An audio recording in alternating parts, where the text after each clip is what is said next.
Flying fish খাচ্ছি। শেষের কবিতা কালবেলা সূর্যোদয় সূর্য স্নান, বেশ ইন্টারেস্টিং নেম। হাই এভরিওয়ান, আসসালামু আলাইকুম। বাংলাদেশের একমাত্র প্রবাল দ্বীপ সেন্ট মার্টিন বা নারিকেল জিঞ্জিরা থেকে সবাইকে ওয়েলকাম জানাচ্ছি। আজকে সেন্ট মার্টিনে আমাদের দ্বিতীয় দিন আমরা যে রিসোর্টটিতে থাকবো, তো সেখানে আমরা চলে এলাম। আমরা ফার্স্ট দিন ছিলাম হচ্ছে আরণ্যক ইকো রিসোর্টে, বেশ মোটামুটি কাছে। সেখান থেকে একটি অটো নিয়ে দুপুর 1টার দিকে আমরা এই রিসোর্টটিতে চলে এলাম। এখন হচ্ছে চেকিংয়ের টাইম, দুপুর 1টা বাজে। তো আমরা দুপুর 1টা বাজেই চলে এলাম। তো চেকিংয়ের সব ফর্মালিটিসগুলো এখন পূরণ করা হচ্ছে। আমাদের এই রিসোর্টটির লোকেশন হচ্ছে সেন্ট মার্টিনের গলাচিপায়, যেখান থেকে পশ্চিম বিচ এবং পূর্ব বিচ উভয়ই দেখা যায় বলে এ কারণে এই রিসোর্টটির নাম হয়েছে সূর্যস্নান টুইন বিচ রিসোর্ট।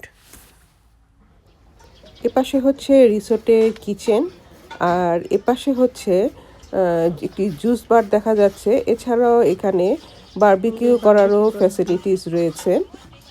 এই রিসোর্টে সর্বমোট 12টি কটেজ রয়েছে, তার মধ্যে 4টি কটেজ হচ্ছে উপর নিচ এভাবে করে, আর বাকিগুলো হচ্ছে সিঙ্গেল কটেজ। কটেজগুলোর নাম বেশ ইন্টারেস্টিং। এপাশে নিচে হচ্ছে বেলা শেষে, উপরে হচ্ছে সূর্যোদয়, এটি হচ্ছে নিচে হচ্ছে কালবেলা, উপরে হচ্ছে সূর্যাস্ত। এই কটেজটির নাম হচ্ছে শেষের কবিতা, হয়তো সব শেষের কটেজ বলেই নাম দিয়েছে শেষের কবিতা। তো এর মাঝে ওয়েলকাম ড্রিঙ্কস হাজির হলো, এই হচ্ছে ওদের ওয়েলকাম ড্রিঙ্কস। এই কটেজটির নাম হচ্ছে ধূপছায়া। তো একটা জিনিস বেশ ভালো লাগলো যে প্রতিটা কটেজের সামনে এরকম সুন্দর দোলনা রয়েছে। তো এপাশে কটেজটির নাম হচ্ছে আগন্তক। তো যা বলছিলাম, এছাড়াও কিন্তু এই কটেজটির নাম হচ্ছে ধূপছায়া, এবং যেটা বলছিলাম যে প্রতিটা কটেজের সামনে কিন্তু বেশ সুন্দর বারান্দা রয়েছে। আর এটির নাম হচ্ছে বালুকাবেলার অপোজিটে হচ্ছে দক্ষিণা হাওয়া।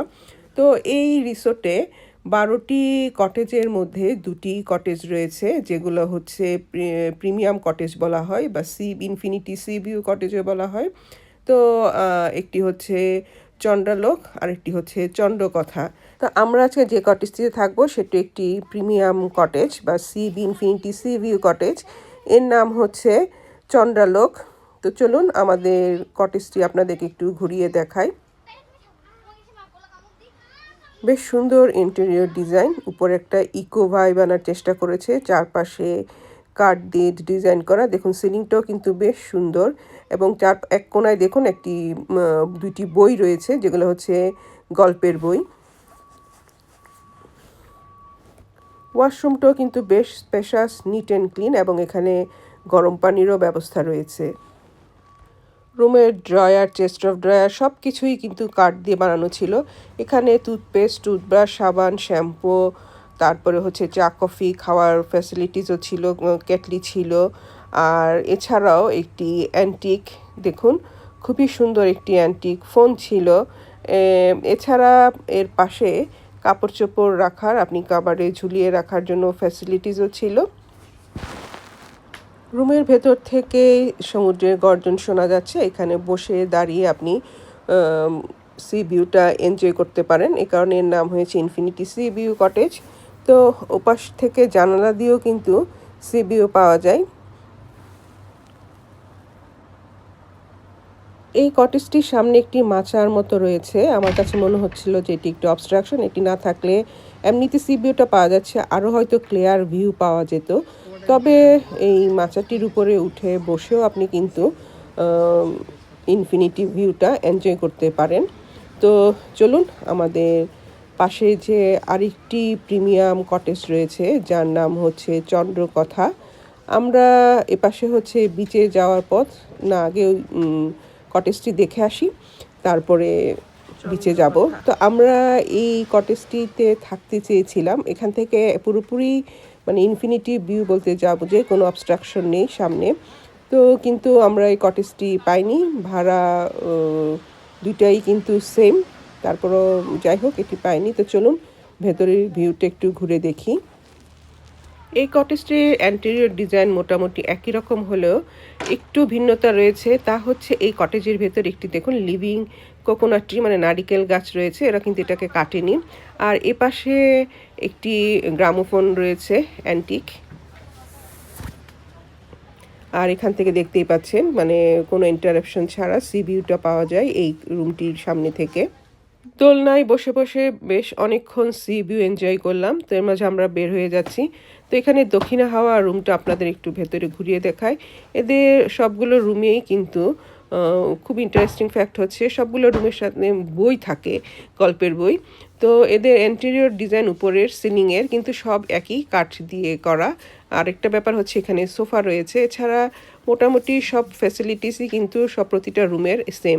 তো এরই মাঝে আমরা চলে এলাম হচ্ছে উত্তর বিচে। আমরা এখন চলে এলাম সেন্ট মার্টিনের। ভাবছি এখান থেকে হেঁটে হেঁটে হুমায়ুন আহমেদের সমুদ্র বিলাস রিসোর্টটা পর্যন্ত যাব। এই পাশেও বেশ সুন্দর সুন্দর রিসোর্ট, হোটেল এবং কটেজ রয়েছে। এপাশের বিচটাও কিন্তু বেশ সুন্দর। চারপাশে দেখুন এই যে প্রবাল রয়েছে, প্রচুর পরিমাণে প্রবাল। এবং ভাবছি সমুদ্র বিলাস রিসোর্ট থেকে ফেরার পথে দুপুরের খাবারটা বাজার থেকেই সেরে যাব। তো খাওয়া দাওয়া শেষ করে এখন হচ্ছে নারিকেল জিঞ্জিরার বিখ্যাত ডাব খাচ্ছি 220 টাকা দিয়ে। এত দামি ডাব আসলে বাংলাদেশের কোথাও পাওয়া যায় কিনা আমার সন্দেহ আছে। 220 টাকা নিয়েছে ডাবটা। তা আমরা যখন আমাদের রিসোর্টে ফিরে এলাম তখন মানে সূর্য অস্ত যাচ্ছে, দেখুন কি অসম্ভব সুন্দর ভিউ। তো চলুন এবার বিচ থেকে সূর্যাস্তটা এনজয় করি।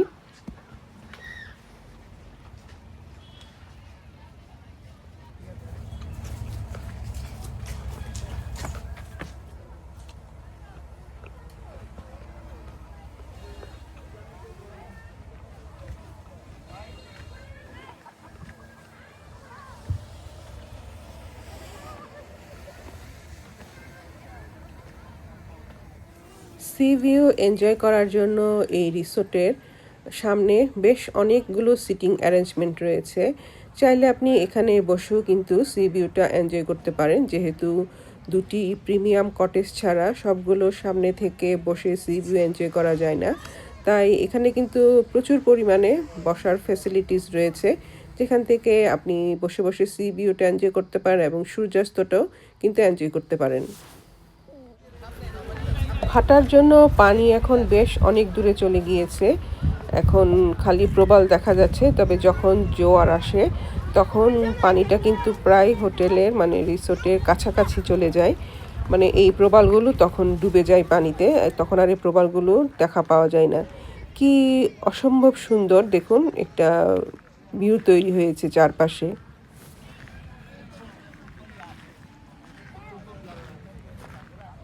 এই নৌকাটায় বসে কিছুক্ষণ সি ভিউ এনজয় করলাম, সূর্যাস্ত এনজয় করলাম। তারপরে কিছুক্ষণ ফটোশ্যুট করলাম। আসলে চারপাশে পরিবেশটা বেশি সুন্দর। আর তারপরে এখানে যে দোলনা ছিল সেই দোলনায় বসেও সূর্যাস্ত যাওয়াটা দেখলাম এবং চারপাশের সি ভিউটা বেশ অদ্ভুত রকমের আসলে ভালো লাগছিল।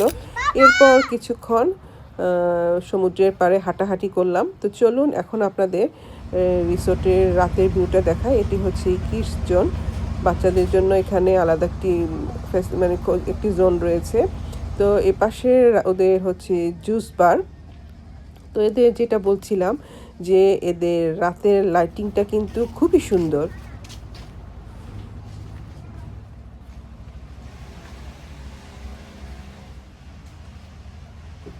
শুনতে পাচ্ছেন কিনা এখান থেকে কিন্তু সাগরের গর্জন শোনা যাচ্ছে। পানিটা অনেক কাছে চলে এসেছে রিসোর্টের।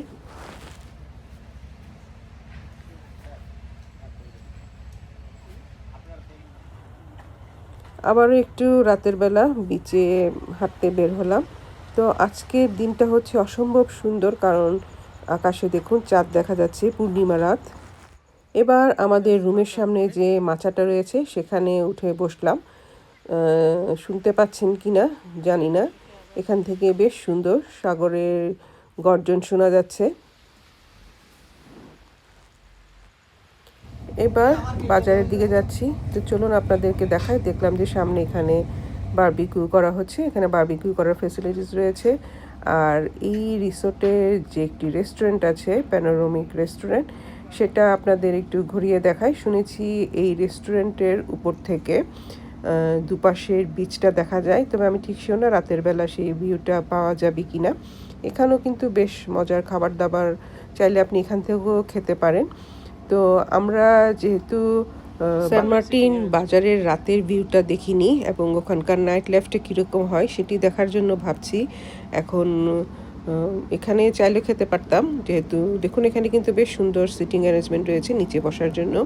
তো গতকাল রাতে আমরা যে রিসোর্টে ছিলাম সেখানেই কিন্তু আমরা ডিনারটা করেছিলাম। তো আজকে ভাবছি যেহেতু বাজারের নাইট লাইফটা দেখব, বাজারের রাতের পরিবেশটা দেখব, তো ভাবছি সেখান থেকেই রাতের খাবারটা সেরে নিব। বাজারে এসে দেখলাম শেখ এলাহি ব্যাপার সেপার, চারপাশে প্রতিটা দোকানের সামনে ফ্রেশ মাছ রাখা বারবিকিউ করার জন্য।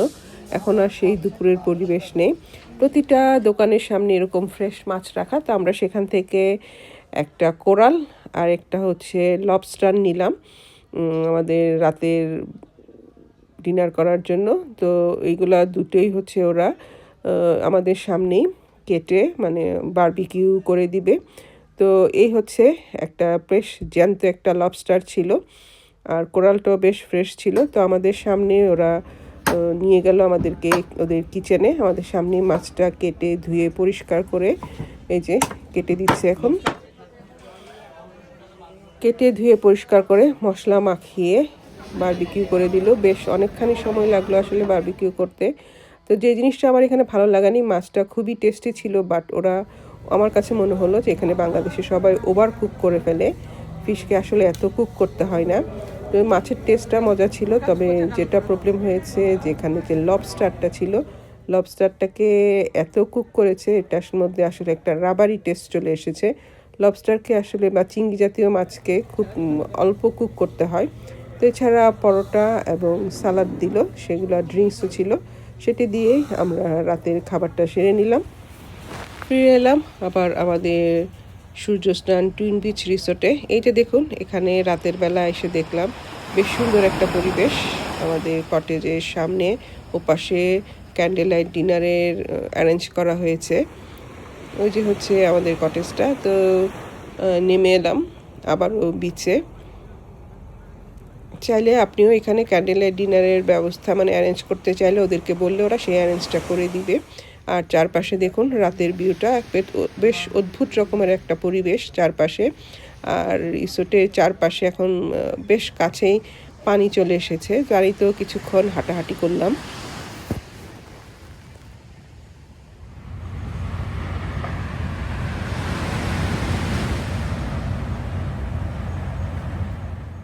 শুভ সকাল। ঘুম থেকে উঠে এরকম ভিউ দেখলে, চোখের সামনে আসলে এরকম সি ভিউ দেখলে মনটা এমনিতেই ভালো হয়ে যায়। তো আজকে রিসোর্টে আমাদের দ্বিতীয় দিন এবং হচ্ছে সেন্ট মার্টিনে আমাদের লাস্ট দিন। তো ঘুম থেকে উঠে কিছুক্ষণ সি ভিউ এনজয় করে আমরা চলে এলাম ওদের প্যানোরামিক রেস্টুরেন্টে ব্রেকফাস্ট করার জন্য। রিসেপশনের উপরেই হচ্ছে এই রেস্টুরেন্টটা। রাতের বেলা সি ভিউটা দুপাশে দেখতে পাইনি। আই হোপ এখন আমরা পূর্ব পাশের যে সি ভিউটা আছে সেটা দেখতে পাবো। এই যে সামনে হচ্ছে পশ্চিম পাশের সি ভিউটা দেখা যাচ্ছে। চলুন তার আগে দেখি আজকে ওদের কমপ্লিমেন্টারি ব্রেকফাস্ট হিসেবে ওরা আমাদেরকে কি কি সার্ভ করছে। আমি শিওর যে খিচুড়ি হবে, হ্যাঁ ভুনা খিচুড়ি ছিল, আর ছিল হচ্ছে ডিমের ভুনা, ডিম ভুনার সাথে ছিল হচ্ছে চিকেন, সালাদও ছিল। এই হচ্ছে পূর্ব দিকের বিচের যে ভিউ, সেটা খুবই সুন্দর। মানে একমাত্র মনে হয় এই যে আমার সকালবেলার ব্রেকফাস্ট চলে এলো, ভুনা খিচুড়ি, ডিম ভুনা আর হচ্ছে মাংস, চিকেন আর সালাদ। তো যা বলছিলাম, একমাত্র এই রিসোর্টের রেস্টুরেন্ট থেকেই দুপাশের সি ভিউটা খুব অনায়াসে আপনি এনজয় করতে পারেন। ওই যে দেখুন নিচেও বসে চাইলে আপনি খেতে পারেন। আর চারপাশে মানুষ সবাই এখন ব্রেকফাস্ট করছে। এরপর আমাদেরকে ফ্রুটস, আপেল এবং মালটা সার্ভ করা হলো। এগুলো সবই কমপ্লিমেন্টারি হিসেবে ছিল, আর চা খেতে হলে খুব সম্ভবত ওদেরকে পে করতে হয়। ব্রেকফাস্ট শেষ করে চলে এলাম একটু বিচে নামবো বলে। সকালবেলার ভিউটা একটু চলুন ঘুরে ঘুরে দেখি। ওই যে রাতের বেলা ওখানে ক্যান্ডেল লাইট ডিনার হয়েছিল। তো যা বলছিলাম, আপনি চাইলে এখানেও কিন্তু চা কফি বিচের পাড়ে বসে বসে খেতে পারেন। তো একটু শেষবারের মতো পাটা একটু সমুদ্রে ভিজিয়ে নিচ্ছি, জানি না কবে আবার আসতে পারবো, কারণ আমি বাংলাদেশে থাকলে হয়তো চেষ্টা করতাম প্রতি বছরে আসার জন্য। যেহেতু আমি দেশের বাইরে থাকি, সো আমাদের শীতের সময় খুব একটা আসা হয় না, সামারেই প্রতি বছর আসা হয়। সো সেন্ট মার্টিনে আবার কবে আসতে পারবো সেটা ঠিক শিওর না। তো বেশ অনেকক্ষণ এই কারণে আসলে প্রাণ ভরে এনজয় করে নিচ্ছি।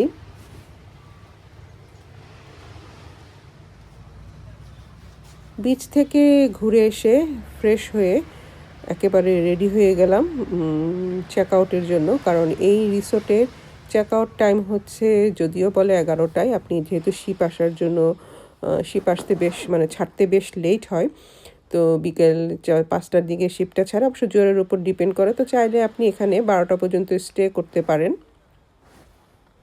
তো এবার আমরা যেটা করলাম, আমরা আমাদের লাগেজগুলো 12টার কাছাকাছি যেহেতু বাজে, তো ওদের রিসেপশনে জমা রেখে এবার আমরা রিসোর্টের চারপাশে একটু ঘুরতে বের হলাম। তো এখন আমরা চলে এলাম হচ্ছে পশ্চিম পাশের বিচটা তো দেখিয়েছি, এখন আমরা চলে এলাম হচ্ছে পূর্ব পাশের বিচে। তো এই বিচে যেটা হচ্ছে প্রচুর পরিমাণে, এই যে দেখুন, সিশেল রয়েছে, যেটা আবার পশ্চিম বিচে আমি পাইনি। তো এখান থেকে বেশ অনেকগুলো সিশেল আমি কালেক্ট করে নিলাম, আমি সুবিনের হিসেবে, স্মৃতি হিসেবে নিয়ে যাব সেন্ট মার্টিনের। আর চারপাশে দেখুন নারিকেল, জিঞ্জিরার চারপাশে যে নারিকেল গাছ, প্রচুর পরিমাণে নারিকেল গাছ রয়েছে, কিন্তু তারপরও সেন্ট মার্টিনের ডাবের দাম কিন্তু খুবই চওড়া। শুনেছি এখানে ডাব গাছেরগুলো পোকায় ধরেছে, এই কারণে ডাব খুব একটা হয় না, হয়তো এই কারণে ডাবের দাম আসলে এত চড়া। ওরা বাইরে থেকে ডাব, কক্সবাজার থেকে এখানে ডাব নিয়ে এনে তারপরে তারা বিক্রি করে।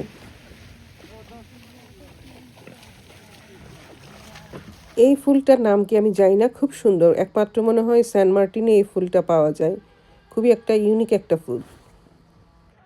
তো আমাদের রিসোর্ট থেকে এবার আমরা বাজারে চলে এলাম। এখানে দুপুরের খাবারটা সুন্দরী ফ্রাইং ফিশ দিয়ে বা আরও নানা রকমের ভর্তা দিয়ে দুপুরের খাবারটা সেরে নিলাম। তো সেরে নেওয়ার পর এখন আমরা যাচ্ছি হচ্ছে জেটি ঘাটের দিকে।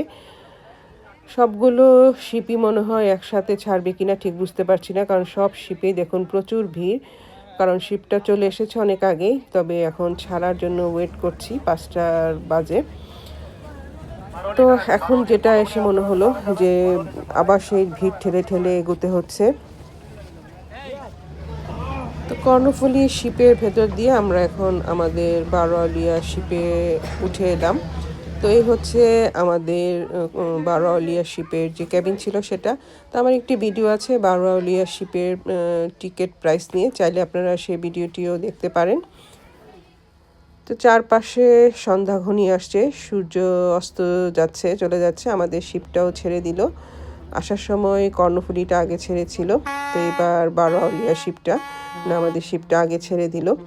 আসলে অদ্ভুত রকমের একটা স্মৃতি নিয়ে ফিরে যাচ্ছি সেন্ট মার্টিনের। তো সেন্ট মার্টিন, যেটা বলতে চাচ্ছিলাম, সেন্ট মার্টিনের পরিবেশটা রক্ষার দায়িত্ব আমাদের সকলেরই। আমরা সবাই মিলে চেষ্টা করব সেন্ট মার্টিনের পরিবেশটা রক্ষা করার জন্য। কেউ অযথা প্লাস্টিকের ব্যাগ, পলিথিন ফেলে পরিবেশটাকে দূষিত করব না।